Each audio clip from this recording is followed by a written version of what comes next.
Welcome to the deep dive. Today, we're taking a sort of shortcut into the essential truths of human interaction. Yeah. We pulled together sources from a course that has, really stood the test of time. It has. The material was developed almost a century ago, but it feels more relevant now than ever, especially in a world so obsessed with technical skill. Right, and our mission today is pretty simple. We're trying to extract the core insights about what really drives success. And we have to start with a statistic that it's shocking. It floored me when I first read it, Yes. because if you're listening, you probably assume that your craft, whether it's finance, software, whatever, that's the main driver. That's what we're all taught. But the research from the Carnegie Foundation, they looked into this deeply, and they found that in very technical careers, only about 15% of your financial success comes from your professional knowledge. Wait, only 15%. 15. So, Correct. so what you're saying is the other 85%, the Mhm. absolutely crucial 85%, is something else entirely. Exactly. It's what they called human engineering.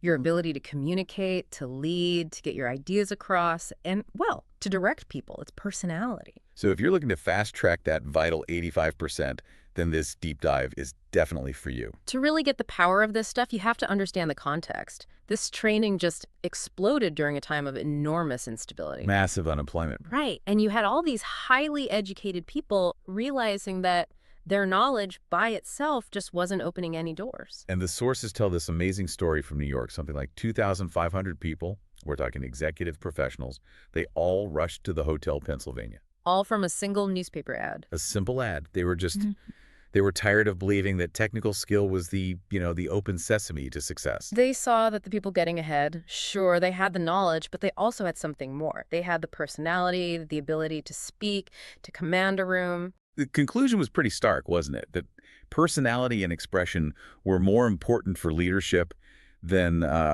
Latin verbs or a Harvard diploma. Yeah. And the transformations are incredible. You take a guy like Patrick J. O'Hare. He was so terrified of public speaking, he literally couldn't get a word out. Just frozen by fear. Totally.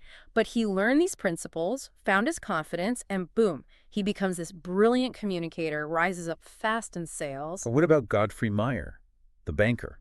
Oh, the gray-haired banker. Same thing. He was totally mute at first. He had the knowledge but couldn't deliver it. And the sources say that soon, men who wouldn't even take his calls were phoning him, apologizing for interrupting. Yeah, because he learned to express himself. It's the facility of expression. It lifts you above the crowd. It's no wonder the man behind a lot of this, Dale Carnegie, was so obsessed. Ripley's, believe it or not, said he personally critiqued 150,000 speeches. Can you imagine? He saw more communication failures than maybe anyone alive. Okay, so let's get into the core principles. The very first one. It really cuts against the grain of how we're taught to manage people. Yeah. It's do not criticize, condemn, or complain. And that's the foundation for a reason. Criticism is, well, it's futile. It just doesn't work. Why not? Because the second you criticize someone, they get defensive, they start justifying themselves. But worse, you've wounded their precious pride, and that creates resentment that can last for years. So it's not just ineffective, it's damaging. Absolutely. The science backs this up. B.F. Skinner's research showed that an animal rewarded for good behavior learns way faster than one punished for bad. And we're not so different. Not at all. We are creatures of emotion. We fear condemnation just as much as we crave approval. It's all about pride and vanity, not cold logic. Okay, but hold on. I have to push back a little here. Always. If you're building a bridge or writing code for a rocket, you have to point out flaws. Constructive criticism is essential for safety, right? Yeah. How does this principle hold up there? That's the key question. The principle isn't accept failure, it's avoid condemnation.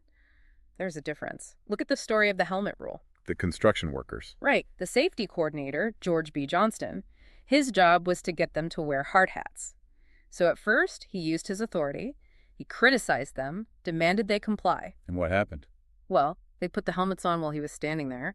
And the second he turned his back... Off they came. Exactly. Force created temporary obedience, but zero buy-in. The change didn't stick because it was built on resentment. You have to find another way. A way that works with human pride, not against it. Precisely. So if force and criticism are out, what's the engine? What actually drives people? It's that universal human hunger for a feeling of importance. Yeah. It's It's so deep. The sources even mention cases of mental illness, like the woman in an asylum who, believes she was Lady Smith and had a new baby every night because her real life was so disappointing. That's how powerful that need is. It's one of the deepest drives we have. And that leads right into principle 2, which is the positive side of the coin. Make an honest and sincere appreciation. The key words being honest and sincere. Yes. This is not flattery. Flattery is selfish. It's telling someone what they want to hear to get something from them.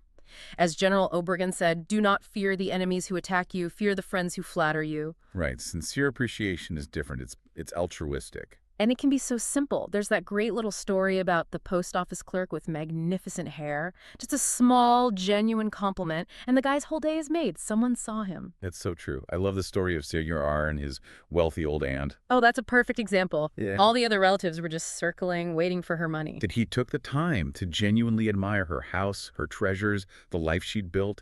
He saw her. She was starving for that kind of recognition. And what happened?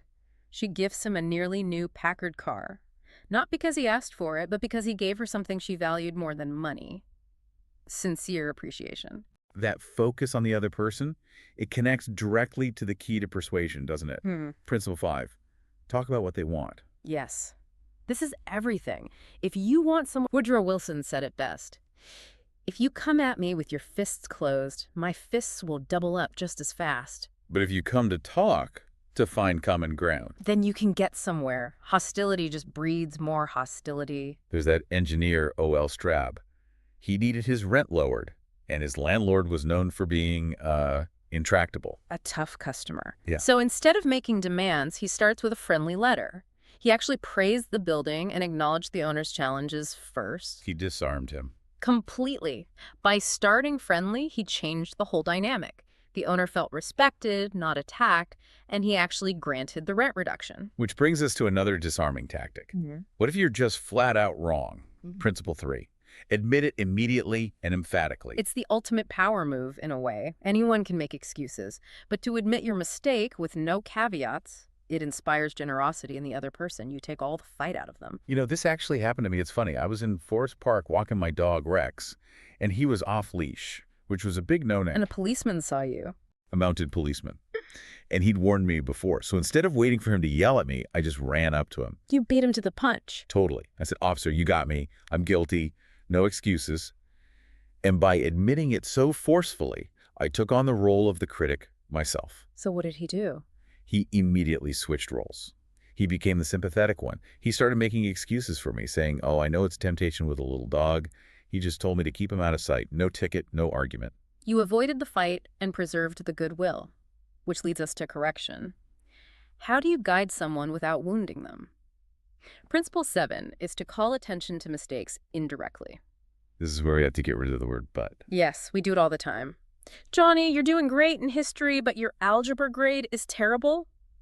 That "but" just erases all the praise. So what's the fix? You just change it to "and." Johnny, we're so proud of your grades, and if you keep up that same effort, I'm sure you'll bring that algebra grade right up with the others. It reframes it as a challenge, not a failure. And speaking of challenges, that's the final piece, isn't it? If you really want to boost motivation, you use Principle 12.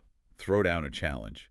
Look at Charles Schwab and his foundry. Production was lagging. He didn't scream at anyone. He just took a piece of chalk. And wrote a big 6 on the floor. The number of units the day shift made. And then he just left. The night shift comes in, they see the 6, and they get it immediately. They rub it out and write a 7. And the competition was on. Exactly. The next day, the day shift comes back and hits a massive 10. Schwab tapped into that innate desire to surpass, to compete.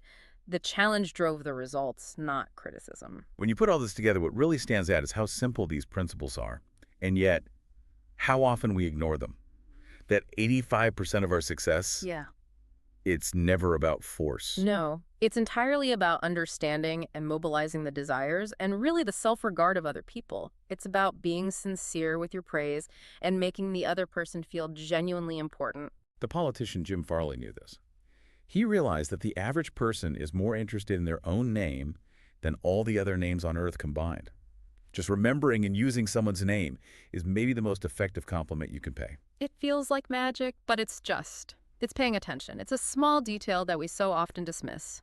But that's where the 85% is won or lost. So, okay, here's a final thought for you to take away. A challenge, really. The next person you talk to, a client, a coworker, the person at the coffee shop, remember their name. And don't just remember it, use it. How many small moments of influence do we miss every single day just because we fail to commit to that one simple essential detail? Try it and just watch what happens.